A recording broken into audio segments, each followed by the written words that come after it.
You shouldn't read this book and say, I don't understand, I get a headache. I don't understand this, I don't understand, I don't blah, blah, blah, I don't understand, and complain. You shouldn't. You should, in fact, look at it another way. This is the depth of Lord Buddha's teachings. Some other faiths do not teach you the method to overcome anger, hatred, jealousy, desire, ignorance. They just tell you in their tenets, don't be angry. Forgive when they hurt you.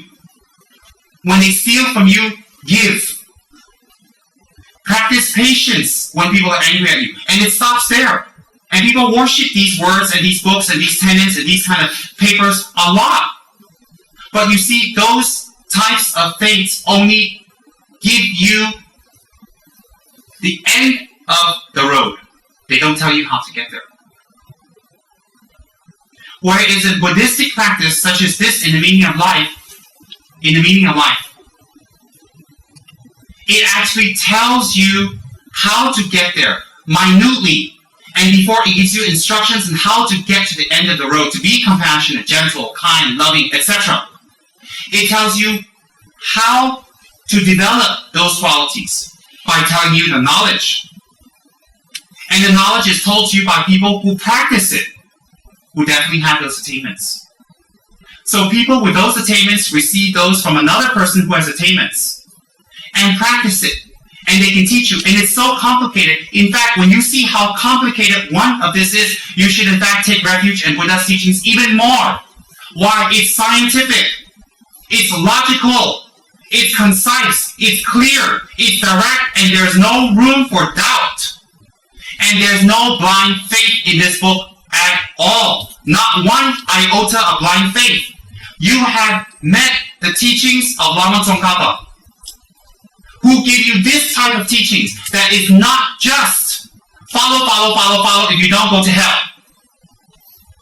Do, how to do, don't know. Give, why, don't know. And then at the end of that, a promise of heaven. So in fact, when you find the Buddha's teachings are incredibly complex and difficult and hard and very, very detailed and extremely scientific, this is telling you the quality of Buddha's mind and how it operates. And that's who you're taking refuge in. That's who you're taking refuge in. Someone who can speak about this. And for us, we read it, we're just think about it. But His Holiness can give 3 days of discourse on this in detail. His Holiness. Don't even call Dalai Lama. His Holiness. I have a different title. HL Tenrimchi, but don't ask me what. Something like His Laziness. But never mind, at least I got a His one. Switch to L later on. Maybe I can buy my title. What do you think? Now, this fella here taught all this that you can't even grasp. What's the difference between this knowledge that you can't grasp, that you find so complicated and so deep and so hard, compared to a subject in the university like biochemistry and all that? Chemical engineering, forget it, like here I run. Trigonometry. What makes that so thick? Psychology. Have you guys taken psychology?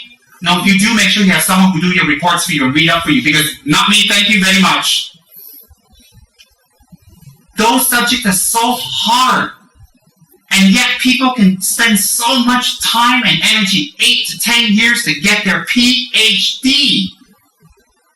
And they spend 30 to 35 years of their short-lived life and a lot of money for PhD. They can spend for their house, spend for their car, spend for their travel, spend for their room accommodations, spend for their school fees. They can spend everything, and they can spend it for years. But if it's for Dharma or charity, don't got that. Don't got that. Not logical to me. So my point is what? People can spend that much years and time on this knowledge, just biochemistry, bioengineering. How many years does that knowledge benefit you? How many years? By the time you reach 50, you're like Henry already, like this with your glasses when you're reading what? If you get some disease that's degenerative, that's it. Whatever professor this, professor that, they put it on your gravestone, professor. How many years can you use that knowledge? And that knowledge only contains one small branch of learning on this planet that's going to be blown away at the end of time anyway. But this knowledge and the time you spend on this will carry forth your whole life now to make you a very happy person. Change the situation around you. Really change. Really changed. Even physically not changed, by your perspective it changed. You don't suffer. And this knowledge, if you choose to be a Buddhist, some of us in this room are. If you choose to be a Buddhist, this knowledge will carry you into your next life, and your next life, and your next life, and your next life. You will come back a supreme being. Worshipped, praised, respected by others. Great appearance, great speech, great motivation, great mind, and anywhere you go, whether you have a degree or not, you will be able to achieve what you want to achieve. By hook or crook. Why? You have the qualities that are fundamental to make it, the 6 paramitas. The knowledge we go for school is something that people don't have a higher thing to do, so they do that. They don't have anything higher. People say education is good. It is good. It is good. It itself is not good. And that only is your source of happiness? No. No. That means every single educated person with a degree is fabulous and wonderful and caring and sharing and loving and very open-minded and very unselfish. I don't think so. In fact, His Holiness says in his video on compassion that sometimes education becomes a major obstacle for our development as a human being. So, this knowledge that you spend time on, and I love His Holiness, on page 34, he says like this, so keep your mind on the topics being discussed. Listen with a pure motivation, without sleep. I love it, page 34. Even His Holiness has got people sleeping on him. I feel better. I feel wonderful. When I read that, I highlighted in yellow, look. Even the Dalai Lama got people sleeping on him, dozing away. So he says here, without sleep. I said, okay, I'm holy. What do you think about that? Nothing more irritating than looking out in the crowd and you're talking away and how many years you took to learn the Dharma, how much effort you came to come here, how much time you put into building a temple, how much effort and meetings you had with committee and people to put air conditioning and set a system up, and then how much effort it was even to put out the cushions and lay out the flowers and turn the place on and get it ready so people can walk in and give a teaching and they sit there like, let me tell you, if it wasn't for the 6 paramitas, I showed them something else, only 5 though. The 5 paramitas. They don't think about that. So, people who enthusiastically attend the Dharma are unhappy to attend the Dharma things. They're not good. They're trying to be good. People who unenthusiastically don't want to attend or try to avoid or don't want to, they're not bad. They're trying to be good too. All in it on one's level of ignorance. One's level of ignorance. So, when you see this much knowledge, this much incredible diversity in knowledge that is pure knowledge, is not even scholastic. It is not just talking about something on and on, like theories. It's not even talking about like some play or some theater, and they write comments and they write thousands of pages of literature on this play, the Nutcracker or whatever, Shakespeare, and it goes on and centuries on, and they debate about it. They have Shakespearean clubs. I sit there going, what do you get from that? And yet they can spend that much time and energy. That much time and energy. Why? Ignorance. 2 types of ignorance, His Holiness says. One is wrong imputation of the mode of existence of phenomenon. Number 2 is by wrong knowledge. When people give us wrong knowledge, when we follow a wrong religion, when we follow wrong people, when we follow wrong teachers, when we follow wrong knowledge, then we base our practice on wrong knowledge. And many people here, when they hear some rumor, they say, oh, I heard that, bye-bye, see you later, bye Guru, bye Dharma, bye, they give the altar back, they give everything back. Immediately by rumor, they run off. By wrong knowledge, they create ignorance in their mind. Some people follow wrong teachers. Teachers that teach funny things, say funny things, not logical, mystical, you cannot meet, you cannot see, you never hear, you have to visualize. All you can do is visualize. And whatever they teach, we follow. When we follow, no result. Why no result? We have to check if the 6 parameters are growing. We have to check. So ignorance that arises from wrong knowledge, or wrong teachers, or wrong bases, or wrong conceptions, conceptual ignorance, is also very detrimental. A wrong conceptual ignorance is able to repair much faster and easier than imputed ignorance. Much more difficult to repair. Because imputation or imputed ignorance based on wrong imputation is very deep-seated, and it goes on for many aeons. And it's with us in life after life after life. So when we see these vast corpus of teachings, when we see these vast corpus of knowledge, in fact, instead of being shy or scared or run away, we should in fact develop greater faith by changing our perspective, by really trusting the Buddha's teachings. And you know how that affects us? When we really trust the Buddha's teachings, and then all the things that we found difficult to do, you will see it melt away. Why? Born from knowledge, born from logic, born from contemplation, arises faith. And faith will help us even in situations when we don't understand the situation, because if the Buddha's Dharma says don't or do, we do it based on faith. And that faith is arisen from another knowledge we have gained. So when we are able to be generous, it can arise from faith. If we're able to be patient, it can arise from faith and not knowledge. If we're enthusiastic and not lazy, it can arise from faith. Why can it arise on faith? If we take the time to develop faith, then faith will arise. And how do we develop it? We can examine our teachers. We can examine our teachers' teachers. We can examine the great structures such as Gandhi and how they operate. We can examine other Dharma brothers and sisters who do so much work unselfishly so that we can just waltz in and have the Dharma.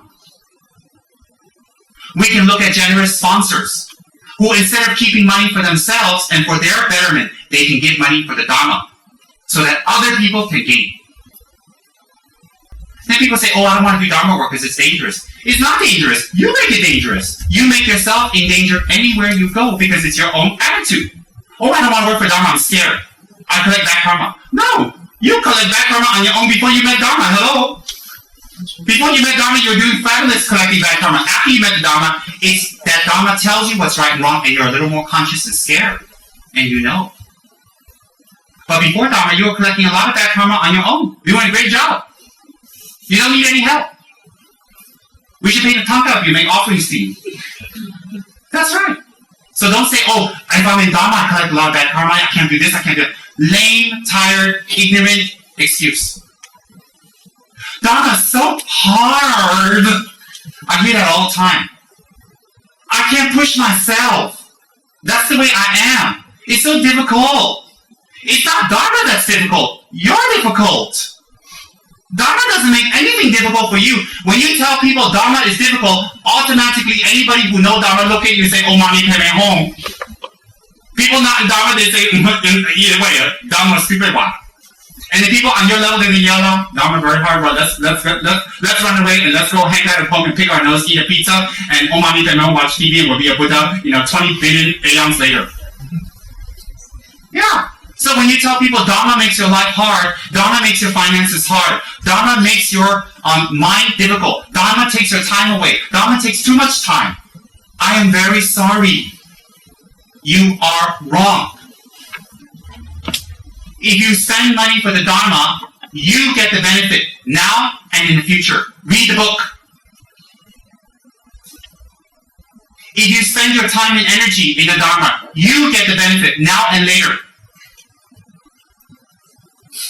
If you fight your mind in accordance with the Dharma, you get the benefit. So if you say Dharma is hard, you're wrong. Dharma is not hard. You're hard. The harder the Dharma is the harder you are. If you have to stay awake during Dharma talk and you find it difficult, test yourself. No joke, no criticism. Test yourself. If you're watching a movie the whole night, some fashion show or some movie or some whatever that you like, are you wide awake? I've tested my friends. I've gone to a movie with people up till 3, 4 a.m. when it's a movie they like. Someone when finished, they go, Gamua. Dharma talk, they're sleepy. There's no criticism. That's how you check your mind.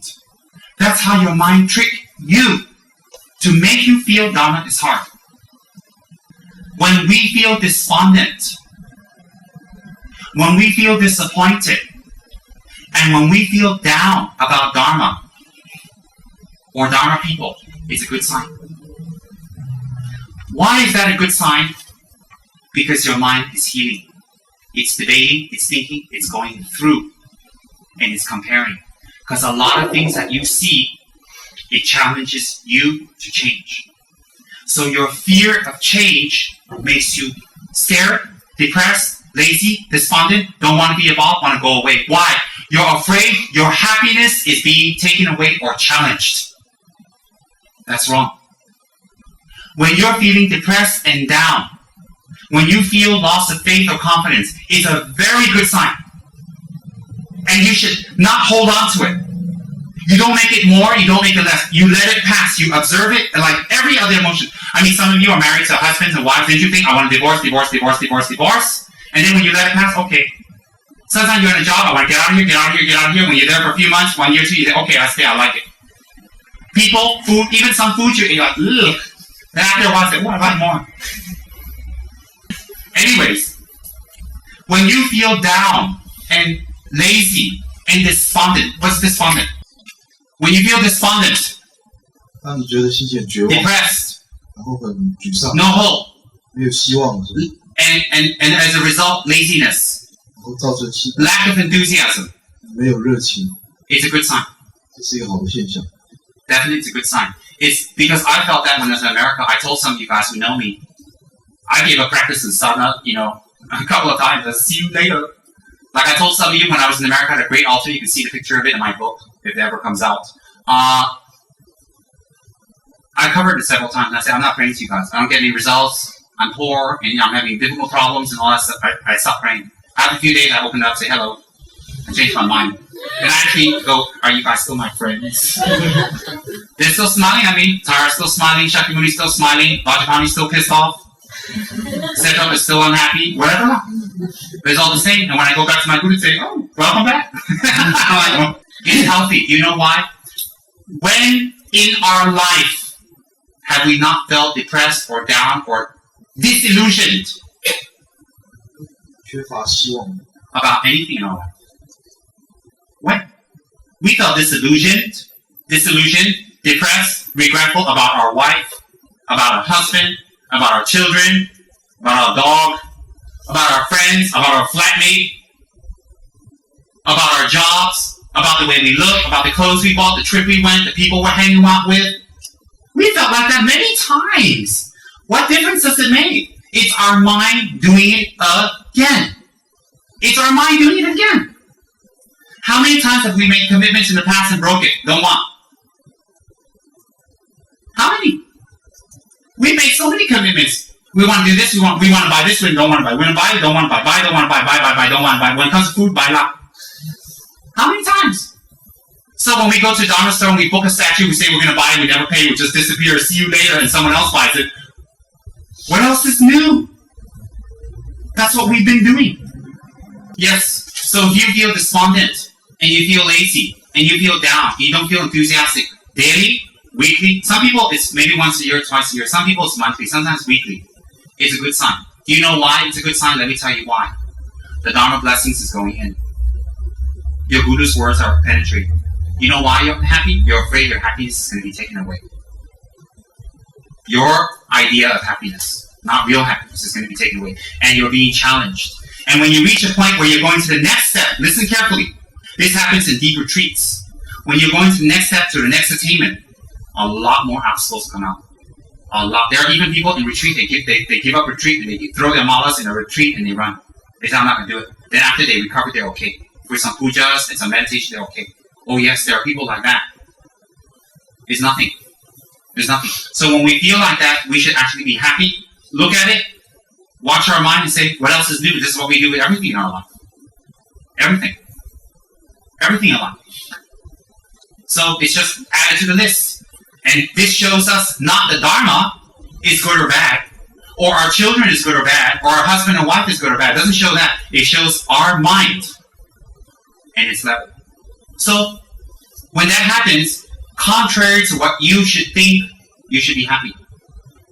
Let your mind rest. Don't think too much. Recite some light mantras. Watch TV. And just relax. It will pass. That's what I did. That's what Geshe Tsurim Gyaltsen told me to do when I was in LA.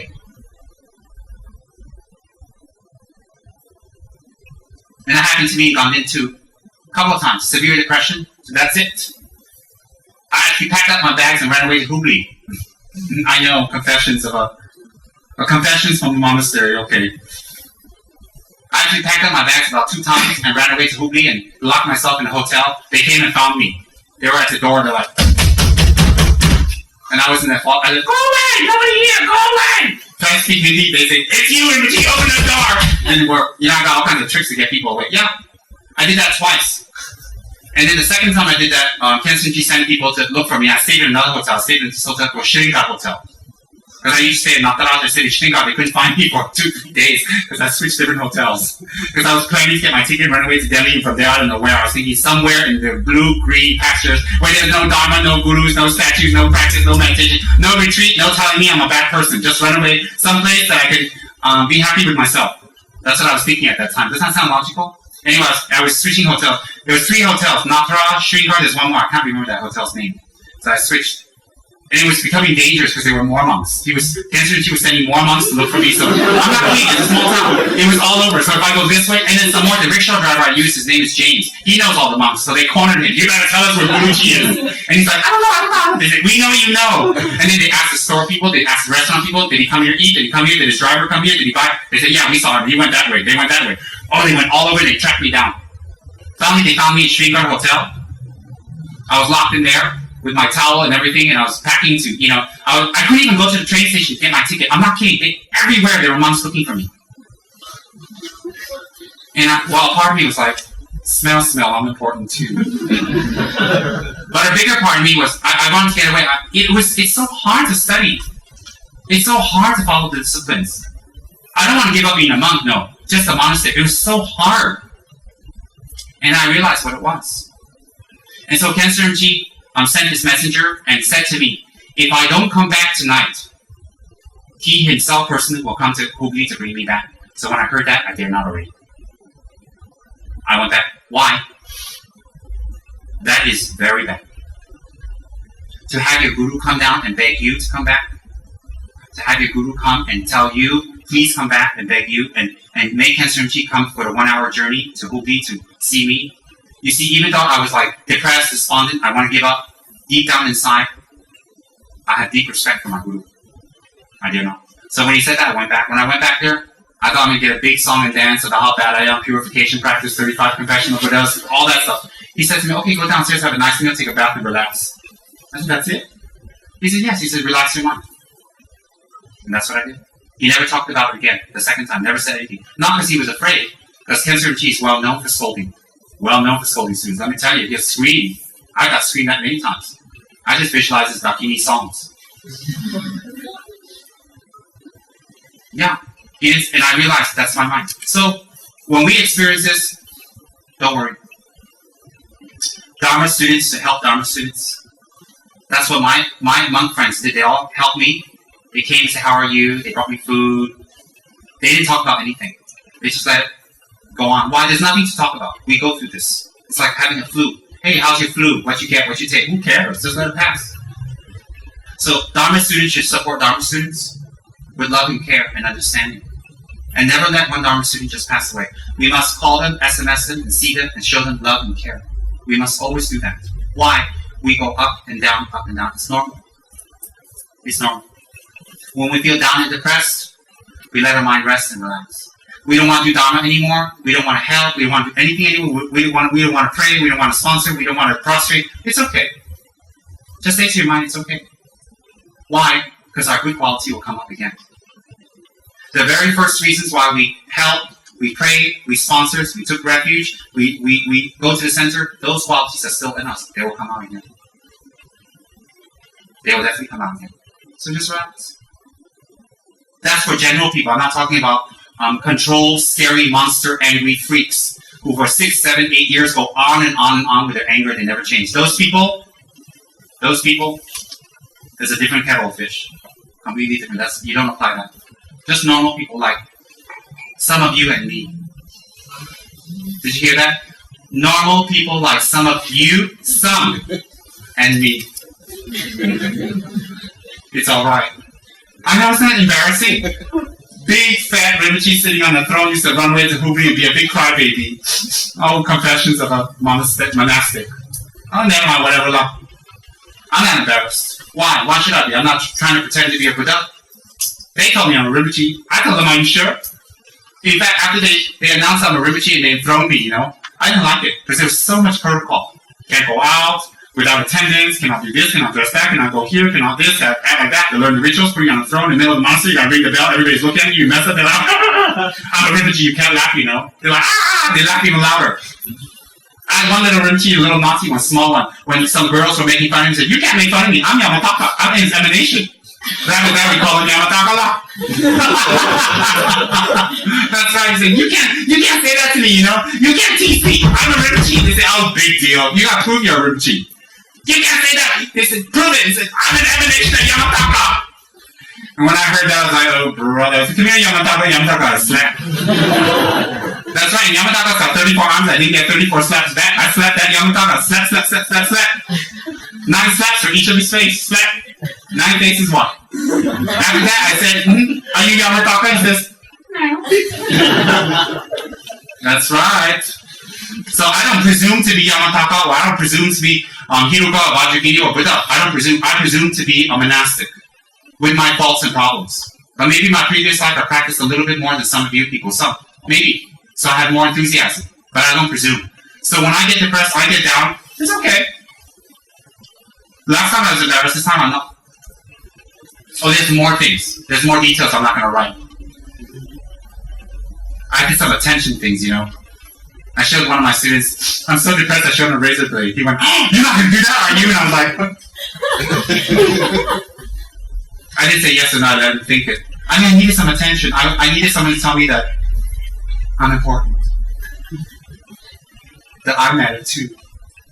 And I got it.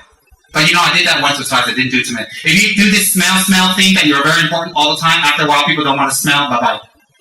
You can't keep forcing people to recognize you're important and get attention. You can't. It finishes. After a while, people don't want to give you attention. Can you give me an answer?